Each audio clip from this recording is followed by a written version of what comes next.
করার কথা বন্ধ করব বলবো, আর তুই রাজনীতি কর, তোরটাও বাদ দে, আমিও বাদ দিলাম। রাজনীতি তুই করিস বলে তুই টিকে আছু, রাজনীতি তুই ছাড়ে দে, তুই চিন্নি পাবো না।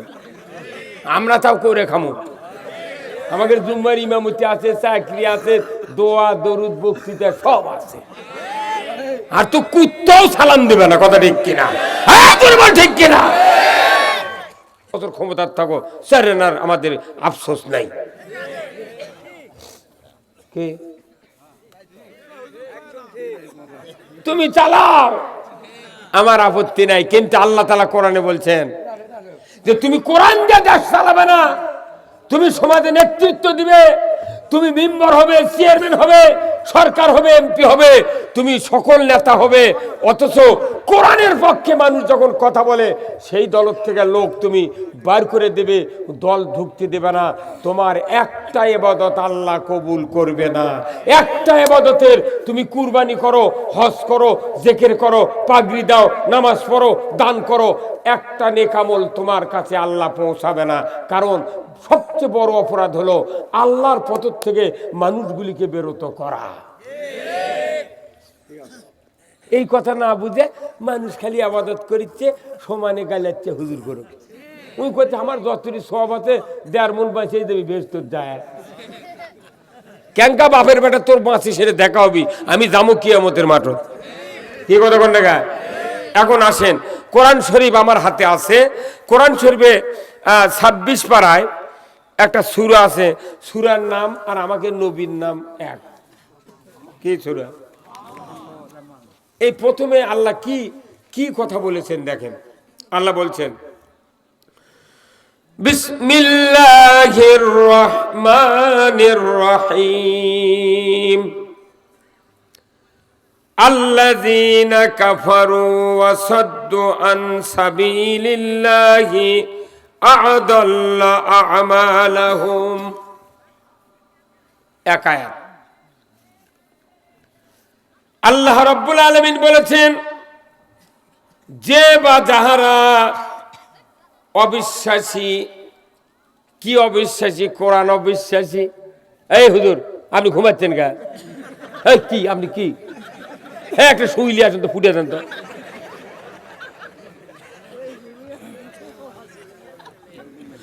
প্রত্যেক মানুষের চোখ আমি দেখতেছি, আমি কানা মরদ লাই, আমার প্রোগ্রামে ঘুম পারবি, এ মরদ এখনো বিশ্বর জন্মেনি। আমার এই সবার যারা এখনো বসেনি, কাল আমাকে রাত্রের স্বপ্নে দেখা লিখবে। ওর গেলে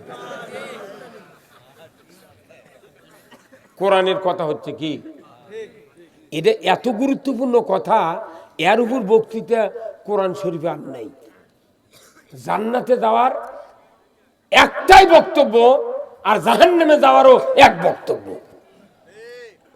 আমার ভাইরা, আল্লাহ রাব্বুল আলামিন বললেন আল্লাযীনা কাফারু, যারা অবিশ্বাসী হবে কোরআনের উপরে, ইসলামের উপরে, নবীর আদর্শের উপরে, জীবন ব্যবস্থার উপরে, ইসলামী রাজনীতির উপরে, আল্লাহর দলের উপরে, সুদের হারামের উপরে, যারা এই অবিশ্বাসী থাকবে, যত হালাল কাজ আছে এইগুলির উপরে, আল্লাহর হুকুমের নির্দেশগুলির উপরে যারা অবিশ্বাসী হবে, তাদেরকে লক্ষ্য করে আল্লাহ বলেছেন আল্লাযীনা কাফারু, যারা অবিশ্বাসী। কিন্তু বাংলাদেশের তাফসীর কারক কোন লিখেছেন আল্লাযীনা কাফারুর অর্থ লিখেছেন যারা কাফের। তখন মুসলমান শুনে পরে চিন্তা করছে, তাহলে হিন্দুরা, ওই ভারতেরা, ইহুদিরা, না সারা না, তা না। ইমানদারের ঘরে একজন হিন্দুর থেকে বেশি বড় ধরনের কাফের বাস করে। একটা মুসলিম কোরআনের বিরোধিতা করে না, আলিম ওলামার বিরোধিতা করে না, যদি বল ঠিক কিনা। কিন্তু খাতনা করা পার্টি, জুম্মার মুতাল্লি, সমাজের নেতা, এরাই কোরআনের বিরোধিতা বেশি করে। এদেরকে সতর্ক করার জন্য আল্লাহ তাআলা বললেন আল্লাযীনা কাফারু, যারা অবিশ্বাসী, যারা অবিশ্বাসী হবে এই কোরআনের উপরে, ওয়া সাদ্দু আন সাবিলিল্লাহ, একদিকে অবিশ্বাসী হবে আর একদিকে আল্লাহর পথ থেকে মানুষগুলিকে, যারা আল্লাহর পথে চলতে চায়, আল্লাহর দল করতে চায়, এদেরকে বাধা দিবে। খবরদার যাইও না। মুখে বলে না বাধা দেওয়ার কথা, কিন্তু এমন সিস্টেম চালু করে দিয়েছে মানুষ ভয়ের চোটে আল্লাহর কথা বলে না। কি আতঙ্ক! কি শোভা তালি করছে হুজুর, দেখে শুনে। কি মরদ রে বা, কি দেখে তোর থেকে শিখে কল কথা। তুই কাঙ্কা মরদ পাশে কোরআন শরীফ বসে আমাকে বলে দে, তুই তোরটা শুনি আমি কমাই। আমাকে পুতুল পাশে এরা যা ইচ্ছে তাই বলে। আরে ঢিলে লাওয়া মোস্তাব পায়খানা করে। গরমের সময় প্রথম ঢেল কোন দিক, শীতের সময় প্রথম ঢেল কোন দিক, সেটা খবর পারে না।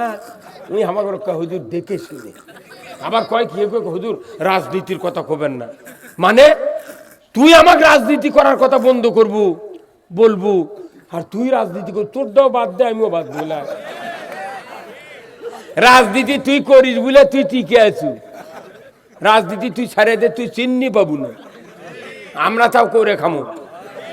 আমাদের জুম্মার ইমামতি আছে, চাকরি আছে, দোয়া দরুদ বক্তৃতা সব আছে। আর তো কুত্তাও সালাম দেবে না, কথা ঠিক কিনা? হ্যাঁ ঠিক কিনা?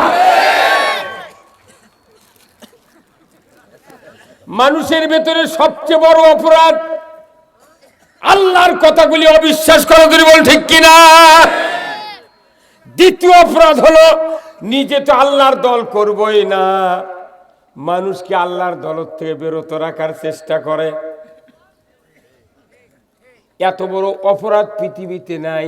কি হবে তাহলে?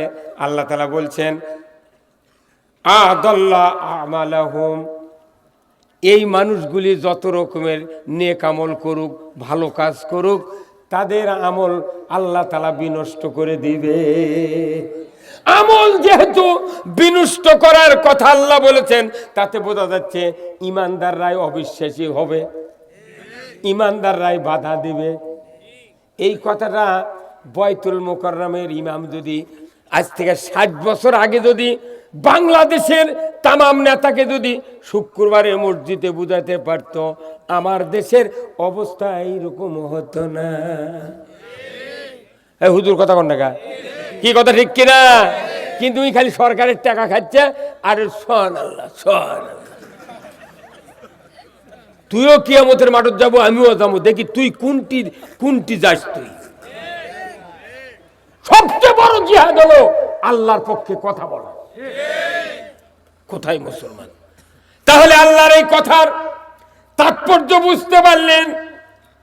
যারা অবিশ্বাসী হবে, আজকে বাংলাদেশে 18 কোটি ইমানদার, সেই দেশে সুদের মতো অপরাধ চলে।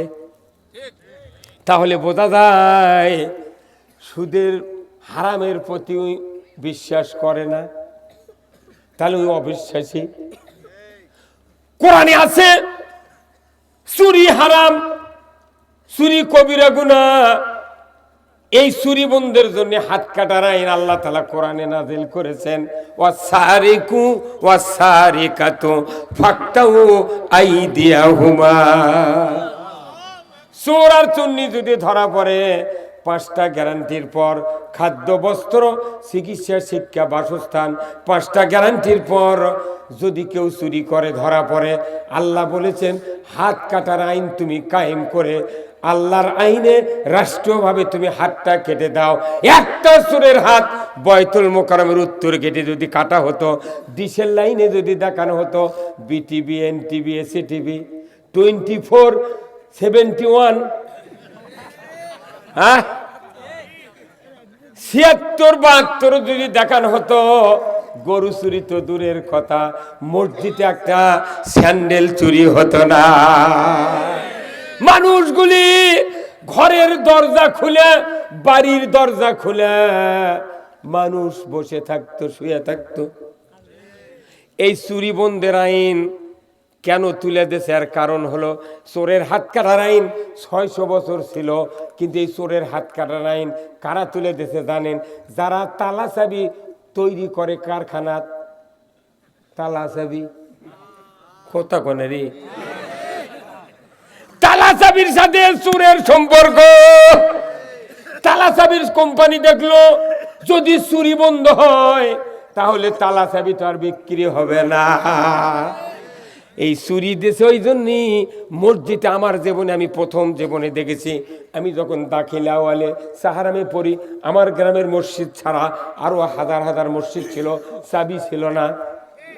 হুট করে মাইকের একটা প্রচলন আসলো, গ্রামে গ্রামে মাইক তৈরি হলো। তখনই দেখা গেল চোরও আসে গেল। চোর যখন আসলো মাইক চুরি করবার, পরের দিন থেকে মসজিদ তালা। 24 ঘন্টার মধ্যে 1 ঘন্টা মসজিদ খোলা থাকে আর 23 ঘন্টা চাবি থাকে। চুরি ছাড়া মসজিদের চাবি তোলা গেল না। ওই তালা চাবির কোম্পানিরা চিন্তা করছে যদি চুরি বন্ধ থাকে চাবি কিনবি কে? কত গণে কতগুলা চাবি বাংলাদেশে আছে দেখেন তো, কোটি কোটি হাজার হাজার কোটি দোকান আছে টাউন বন্দর উপজেলা ইউনিয়ন বিভিন্ন বাজারে শাটারিং যা দেখেন একটা করে দোকানও 6টা চাবি। এখন বুঝতে পারছি চাবি কতটি। এই চাবিগুলা যে কোম্পানি বানাছে এরাই চুরি বন্ধর আইন তুলে দিছে। হে বছরে একটা বাড়ি না হলো 5টা চাবি ঢোকে, কি হলো? আর আল্লাহ বলছেন তুমি তো আমার আইন কায়েম করো, চাবি কেনা লাগবে না।